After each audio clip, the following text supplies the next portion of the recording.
Hoje nós vamos falar da sinomose, uma das doenças mais graves, mais complicadas em relação ao tratamento e mais polêmicas entre as doenças que podem agredir os nossos cachorrinhos. Vem comigo no caminho, eu explico.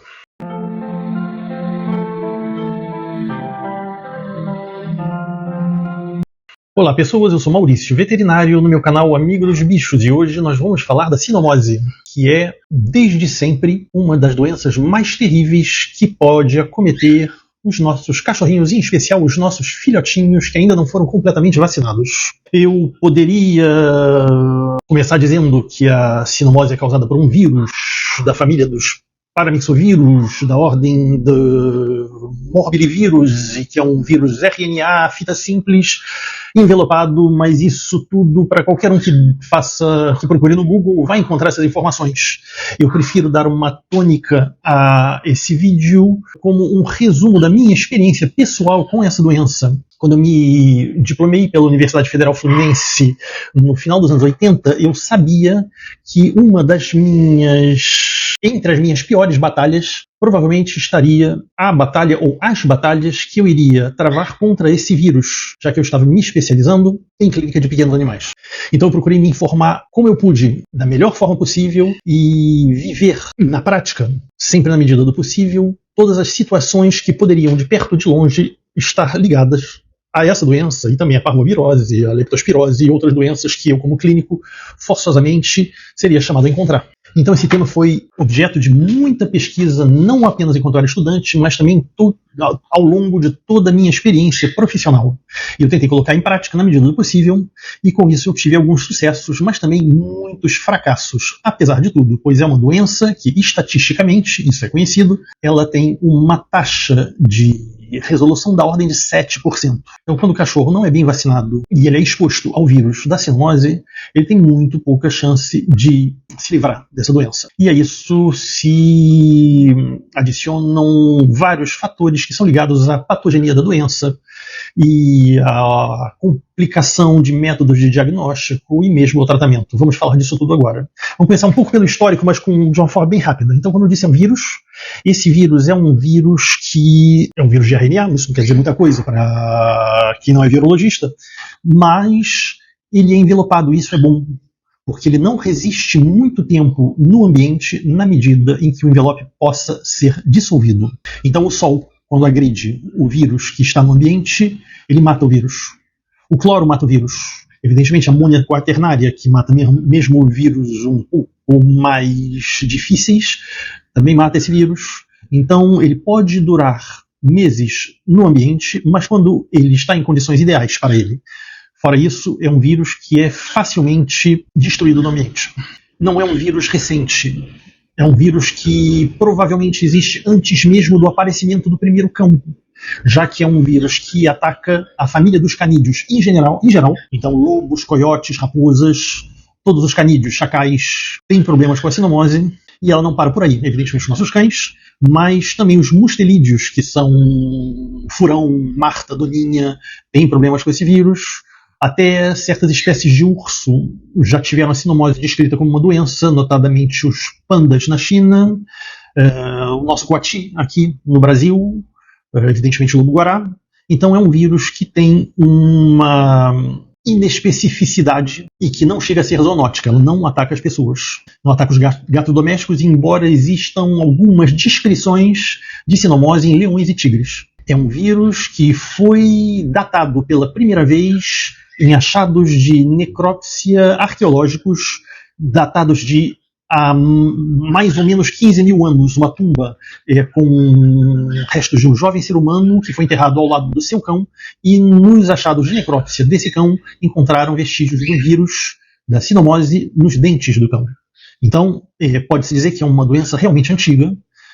Na França, ela é chamada de maladie de Carré, por ter sido descrita por um veterinário chamado Carré no início de 1905, se não me engano. Quanto à etiologia, então é causado por um vírus, e esse vírus, no caso da doença, pede uma diferenciação, porque ele causa sintomas que são semelhantes a vários outros tipos de doença. Vamos falar então da patogenia, e o vírus, quando ele é eliminado por um animal doente, ele é eliminado pelos perdigotos, pelos aerossóis, nasais ou orais, mas também pela urina e mesmo pelas fezes. E quando ele acessa um novo indivíduo, ele o faz pelo epitélio nasal e ele se replica ali pela primeira vez, um tempo de incubação de mais ou menos 8 dias antes da primeira viremia, quando ele se dissemina por todo o organismo. É aí que as coisas podem se definir. Se o cachorro ele é bem vacinado e ele tem anticorpos de defesa, ele pode neutralizar nessa primeira viremia quase a totalidade dos vírus, talvez mesmo a totalidade, em teoria, e o animal não fica doente. Essa primeira viremia dá só uma pequena febre, que pode mesmo passar desapercebida. Se o animal é mal vacinado, ou se em todo caso ele não tem defesas suficientes, essa viremia dissemina o vírus por todo o organismo do cachorro, e acontece que esse vírus é um vírus que é classificado de pantrópico, ou seja, ele cria problemas em vários locais do organismo, vários locais diferentes. E aí nós começamos a falar das fases da sinomose.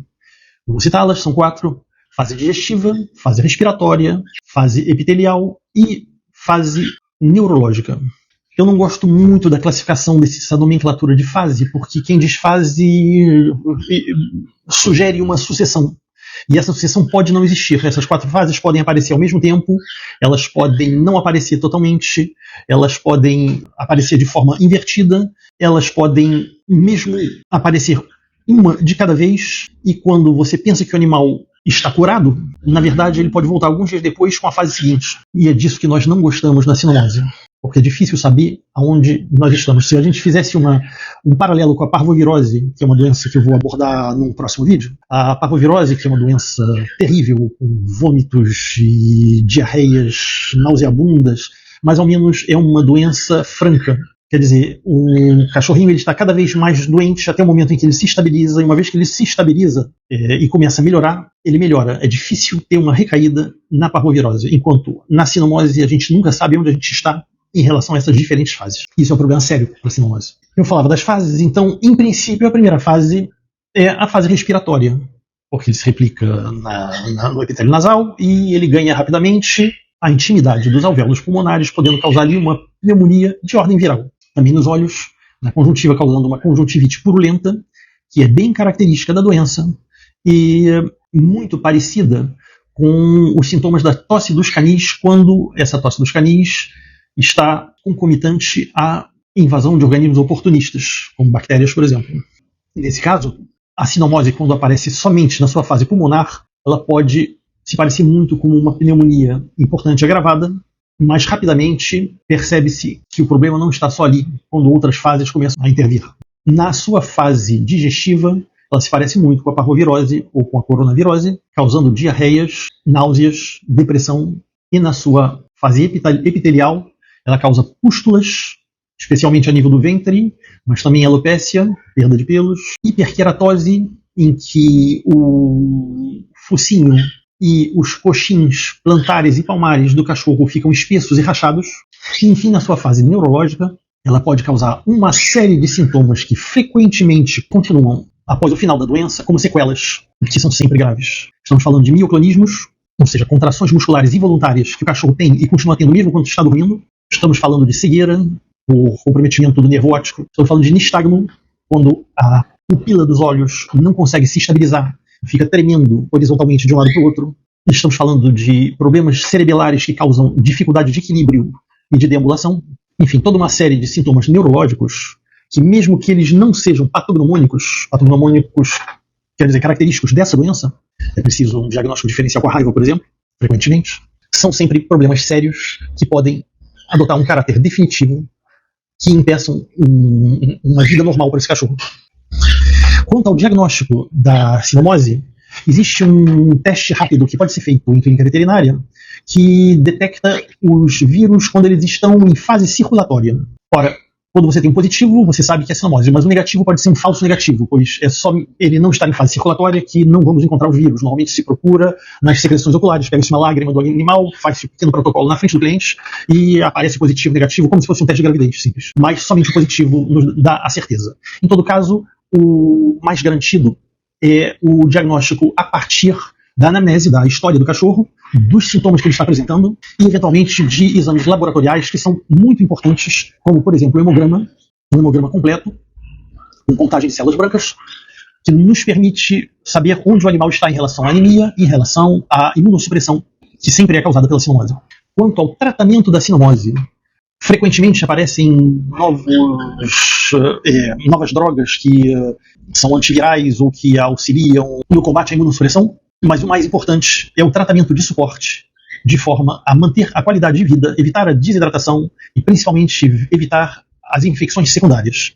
Então, perfusão para evitar a desidratação, uso de antibióticos de largo espectro, de forma a evitar as infecções oportunistas, uso de anti-inflamatórios para o conforto do animal, para evitar as encefalites e diminuir as inflamações locais. E a partir daí, tudo que puder ser feito para o conforto do animal, para que ele atravesse a fase da doença de uma forma menos desagradável possível, é útil.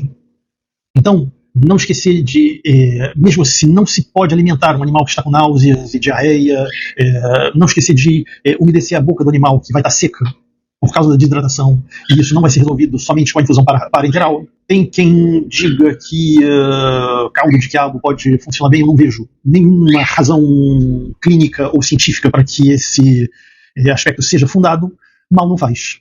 Então, tudo que possa ser feito para melhorar o estado geral do cachorrinho é uma boa coisa e é a se fazer. E, enfim, quanto à prevenção, vale dizer que a diferença entre um animal vacinado e um animal não vacinado ou mal vacinado quanto ao sucesso face à sinomose é estrondosa. Um animal vacinado pode ter a sinomose, mas ele vai tê-la de forma subclínica. Um animal não vacinado, quando ele pega a doença, é muito difícil de se livrar dela.